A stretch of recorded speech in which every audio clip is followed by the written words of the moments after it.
secrétaire général du mouvement des forces de la Casamance. Et vous savez très bien que ce qu'elle vient de dire, c'est une des combats qui avait été mené par principalement l'abbé Augustin Diamacoune Senghor. D'ailleurs, il en avait fait le premier, lui, cette conférence de 23 août 80 à la Chambre de commerce de Dakar. Je pense que c'était cette conférence que le public casamançais et sénégalais et d'autres ont pu entendre pour la première fois le nom de Aline Sitoé Diatta et les actions et surtout l'objectif de son combat, c'était tout simplement chasser cette occupation française qui se déversait en Casamance. Et à cette époque, on ne parlait pas des pays, on parlait des territoires colonisés. C'est la raison pour laquelle la reine Aline Sitoé Diatta n'est pas sénégalaise, elle est casamançaise dans ce territoire que la France est en train d'envahir comme elle avait envahi pour l'Afrique noire le Sénégal avant d'autres territoires. Et par conséquent, voilà, il est évident que si on regarde dans l'histoire du monde, partout où il y a des évolutions, ça commence quelque part, quelqu'un dira que je parle au nom de Dieu. Notamment, le Christ parlait de quoi? Au nom de Dieu. Le prophète au nom de Dieu, et d'autres partout dans le monde entier, tout ce qui se révélé, c'est parce que le peuple est en train d'être englouti par un autre peuple ou une autre personne venant d'ailleurs. C'est ça. Bon, donc je reviens tout simplement pour elle. Contrairement au rapport que le gouvernement a dit est faux à 100%, Aline Sitoé n'est pas encore morte et ceux qui l'ont déportée, ce sont eux qui nous diront un jour si elle est morte ou. Voilà. Elle a été déportée de la Casamance à Saint-Louis et jugement avec section en 43, juin 43, et puis ensuite, après leur condamnation, elle a été encore déportée de Saint-Louis ou à la prison de Caï au Mali. Aujourd'hui Mali, mais avant c'était le Soudan traditionnel. Son mari, au départ, avait été amené à Bakel, dans le fort de Bakel, et il n'était pas le seul, il y avait le papa de colonel Gango de Kanyabo, il s'appelait Ousmane Diédhiou. Mais lui, il a été relâché parce que, étant un ancien combattant de la Première Guerre mondiale, dans le fort de Bakel, il y a rencontré un Français avec lequel ils ont été sur le front. Et c'est ce qui avait fait que Ousmane a été libéré avant tous les autres. Mais la reine n'est pas morte comme la commission l'a préconisé dans son dossier officiellement. C'est faux à 100% parce que en août 45, ceux qui l'ont mise, elle avec son mari, dans la prison de Caï, lui ont rendu visite, elle avec son mari, pour malheureusement ceux qui mouraient, les détenus casamançais qui mouraient dans leur prison de Matam, Podor, et heureusement Caï, il n'y a pas un seul qui soit jusqu'à ce qu'il meure, non? Donc, ce rapport, nous les avons. Donc, août 45. Ah, Comment est-ce que cette dame qui était dans la prison de Caille se trouverait-elle à Tombouctou y mourir au en 40. 22 mai 44? Il a été enterré le 26 mai 44, c'est faux à 100%. D'accord. La libération était intervenue en 1946, où les conditions légales de l'administration coloniale qui ont l'article qui a donné leur arrestation ont été abolies. C'est qu'après, en 1946, qu'ils sont tous été libérés, ceux qui étaient vivants. Pourquoi elle, avec son mari qui était dans la même prison, 46 ont été libérés et son mari a regagné à Cabrousse, elle, non. Eh bien, cette explication, je crois que nous les avons. Premièrement, ce colonel Sajou ne voulait pas le retour de la reine dans le territoire de la Casamance parce que, comme vous le dites, les villages Efok et autres, quoi qu'il en soit, ils sont toujours dans le maquis. Voilà. Donc, le Sajou a dit quoi? Son oncle, qui est Benjamin à l'époque, voilà. Elle ne peut pas rentrer parce que l'administration craigne que ceux qui sont dans la forêt, dès qu'ils entendent qu'elle est déjà, qu'ils viennent. C'est pour cela qu'ils ont demandé à Benjamin, donc chef de canton de département d'Oussouye, s'il pouvait parler à ses parents.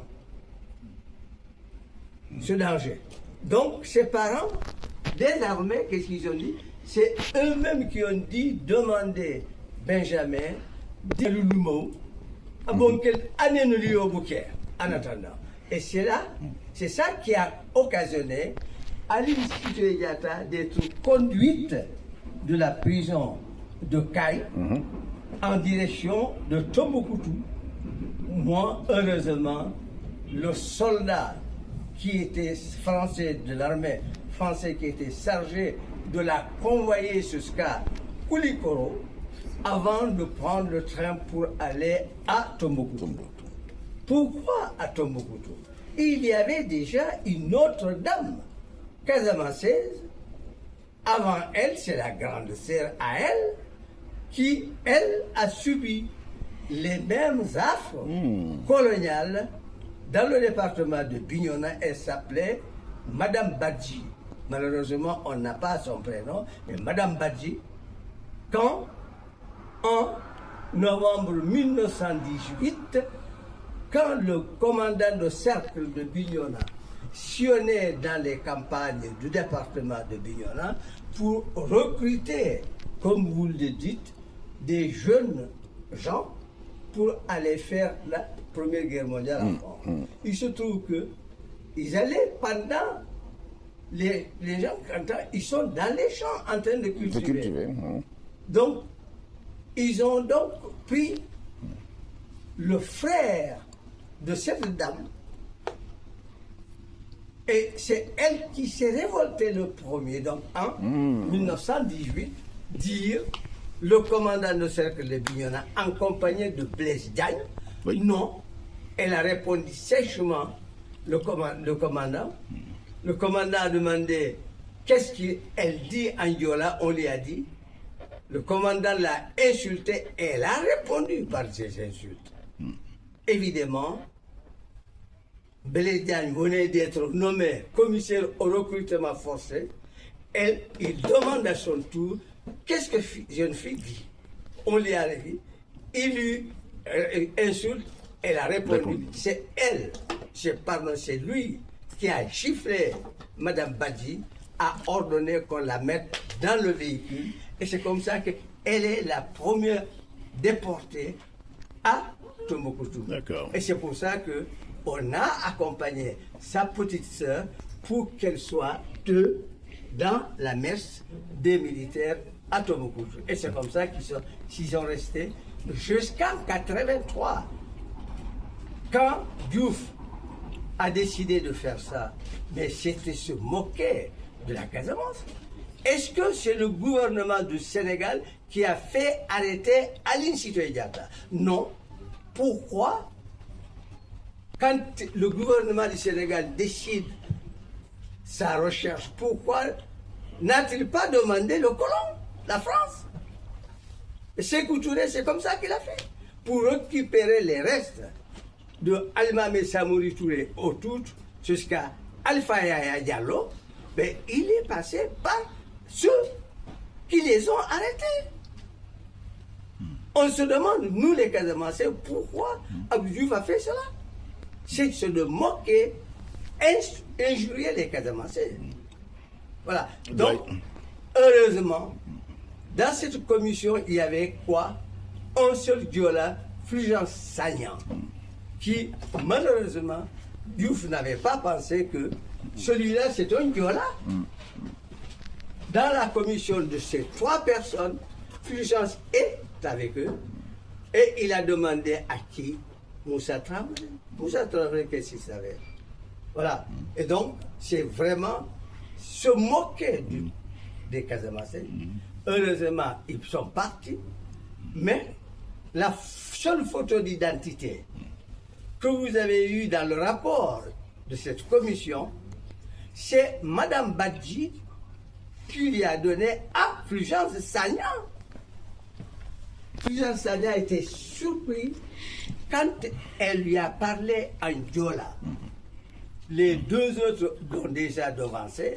C'est elle qui a dit, Fulgence Sagnan, elle était avec moi ici, mais un jour elle m'a dit que elle va être déportée encore. C'est à partir de là, elle m'a donné cette petite carte d'identité que parmi ceux qui viendront pour la recherche, il y aurait un parent Diola à qui il faut donner sa carte, cette carte, photo d'identité.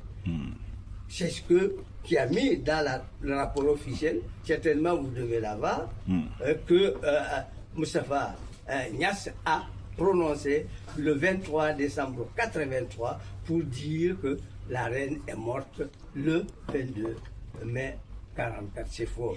Donc, cette carte d'identité, cette petite identité, quand ils sont rentrés, Fulgence est venue nous trouver en prison, l'abbé et moi.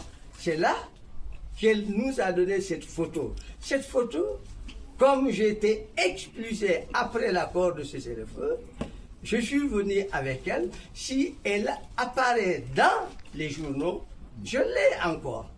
C'est celle-là que moi et l'abbé Yabakou, nous avons, que ce n'est pas elle ou un de ses parents qui nous a donné, c'est Fulgence qui est parti là-bas. Et donc, cette dame seule, c'est elle qui est morte quelques années après, dont on parle, ça tombe à Tombouctou. Mais la reine, non, elle est encore déportée en 83, ici en France, dans les Alpes-Maritimes, avant d'être encore déportée ici dans un pays africain dont nous savons.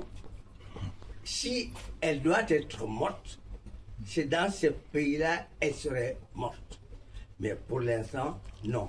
Donc ce qui fait que nous, responsables du MFDC, nous avons adressé un courrier officiel au gouvernement français pour réclamer quoi?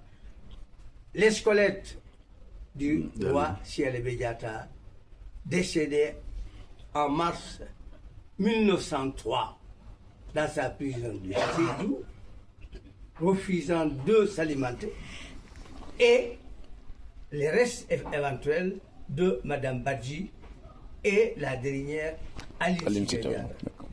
Nous avons eu une réponse du gouvernement français officiellement. Quoi qu'il en soit, tous les régimes successifs du Sénégal feront tout, mais ils ne pourront jamais se racheter cette lâcheté qu'ils ont fait en Casamance Et de toute façon, la Casamance s'en sortira sans ces gens-là qui pensent que la Casamance leur appartient. Quand on leur demande qui leur avait donné, ils seront incapables de répondre. Et par conséquent, voilà ce que je voudrais dire. Merci beaucoup, doyen. Je terminerai avec le mot kasraho. Ça, c'est un mot arabe. Oui. Oui, je sais. Voilà. Non, c'est très important de le dire parce que vous avez dit Wolof. Non, ce n'est pas Wolof. Elle l'a dit ici. Hein, voilà. Oui. Si, je l'ai lu. D'accord, ok, très bien. Donc, c'est des précisions que s'y apporte.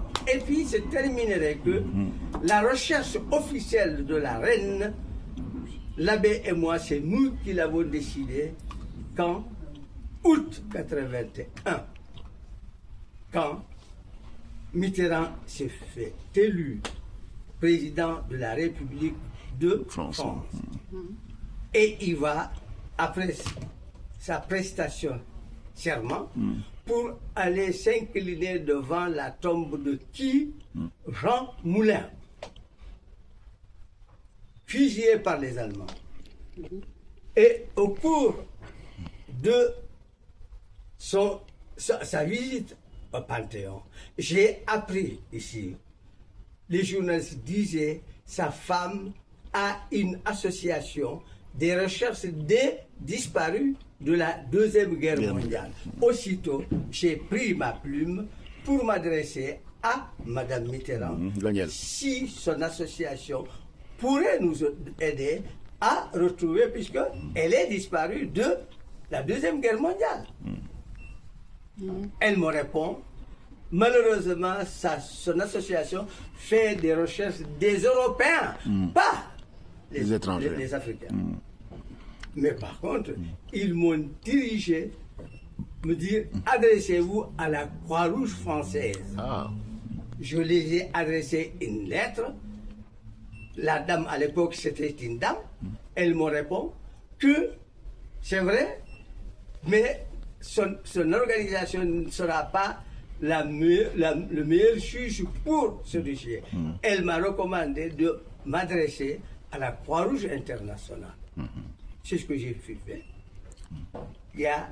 Quand ils ont reçu ma demande, ils ont délégué 3 dames qui sont arrivées à Dakar le 1er août 81. Ils déposent au ministère des Affaires étrangères. Heureusement, Moustapha Niasse est encore vivant. Quand il a présenté la demande de ces 3 dames pour la recherche de Aline Sitoé Diatta, c'est parce que il ne pouvait pas le faire sans que nous ayons rempli le questionnaire. Et le questionnaire qu'on m'a donné, moi, pour question de NES, je leur ai donné qu'il amène ça auprès de l'abbé Diamacoune ou dans sa cathédrale de Kafountine. C'est pour ça que ces 3 dames sont parties avec ma demande présentée au ministère des Affaires étrangères. Ils soumettent ça à la présidence, mais la réponse d'Abdou Diouf a dit à Moustapha Niasse qui disent aux dames, cette dame n'a jamais existé au Sénégal. Ah oui. Il l'a dit, il est là, vivant. Moustapha Niasse est encore vivant. Donc, je demande à tous les Sénégalais qu'ils aillent lui poser la question si le 1er août 1981, son gouvernement n'a pas reçu une délégation de 3 dames qui sont venues pour faire remplir le questionnaire chez l'abbé Augustin Diamacoune Senghor dans sa cathédrale de Kafountine avant que l'organisation internationale fasse les recherches que nous voulions. Donc voilà ce qui est la vérité. Tout ce que tous les régimes du Sénégal disent sur l'histoire de Casamance, c'est faux à 100%. On va laisser Mme Tendeng répondre. Voilà. Et je vous remercie. Merci beaucoup, doyen, pour cet éclairage. Parce que c'est grâce à cette lutte de la reine Aline Sitoé Diatta pour la Casamance qui continue jusqu'à aujourd'hui et qui avait donné la naissance du MFDC en 1947 et ça continue jusqu'à aujourd'hui. Et heureusement, aujourd'hui, les Casamassais et les Casamassaises sont pris conscience que cette histoire qui est la leur, il n'y a que eux et elles qui peuvent la décrire, la dire au reste du monde entier, non pas les colons qui ont tenté de venir de nous faire ce qu'ils veulent de nous et d'autres, leurs subalternes qui les ont toujours accompagnés dans leurs valises quand ils se promenaient dans les territoires africains. Merci, doyen. Merci beaucoup. C'est là, tu voulais que quelqu'un intervienne, c'est ça? Ah, le petit, d'accord. Ok, très bien.